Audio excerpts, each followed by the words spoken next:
in a desolate place. Turtles! But enough about the movie, because it'd probably be more interesting, but it would take too long. Laser Blast for the Atari 2600, published in March 1981. This game is older than me.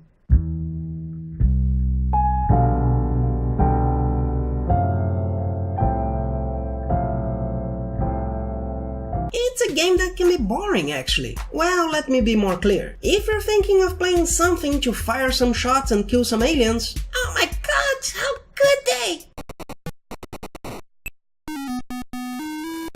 Be it you use your hand-eye coordination, be it expecting some catharsis against people who abuse their circumstances, even Pepsi Invaders would be better. In fact, for catharsis, the invincibility probably helps. This game gets interesting when you use your precision, so you, like me, can find it simply boring one day and interesting on others. Overnight and over a continuous field, you command one of 3 alien ships, controlling its position and your cannon's angle to send a laser blast on 3 cannons that follow the field towards you. The cannons, like Uncle Grandpa in Steven Universe, aren't a big problem. If you just avoid where the laser would come from, you will try a few times until you destroy them. The fun, however, comes from trying to be precise.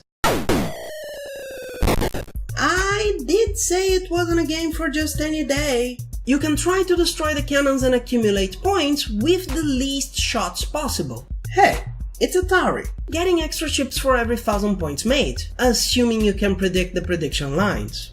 Sorry to interrupt, but I just now noticed that Reiki Kawahara probably never heard of bullet hells. He thinks only someone that never had any difficulty in a game until finally finding the maker of that world and someone who's capable of beating death and resurrecting his wife, only such a person could win a bullet hell that actually doesn't shoot more than 5 shots at a time. In a world based around firearms. And this game from 1981 already proves how dumb that is. Every time you advance, your ship can go down a little less, which the manual says it's due to a force field. That doesn't stop you from firing, like Indiana Jones, I guess. And after some battles, you are fixed vertically, but nothing else changes. And this game is from 3 years after Space Invaders. Of course, you can still be shot if your mind is distracted by stupid things, but don't give up. Even if your ship loses altitude rapidly, you can direct it to hit the adversary, using the Japanese strategy from World War II without being completely stupid. The game goes into a repetitive cycle of cannons, field, and I can't help but think that this length of field and ships attacking the grounds require some chaos. Again, if you play creating for yourself the need for precision, it can be challenging and fun. And this is the second generation of games, so some leftover from the Odyssey and the Palm consoles isn't unexpected, especially if you consider how old this is.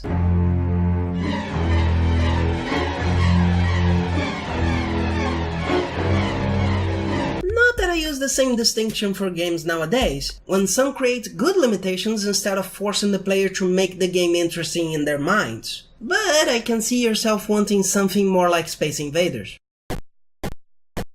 But not that.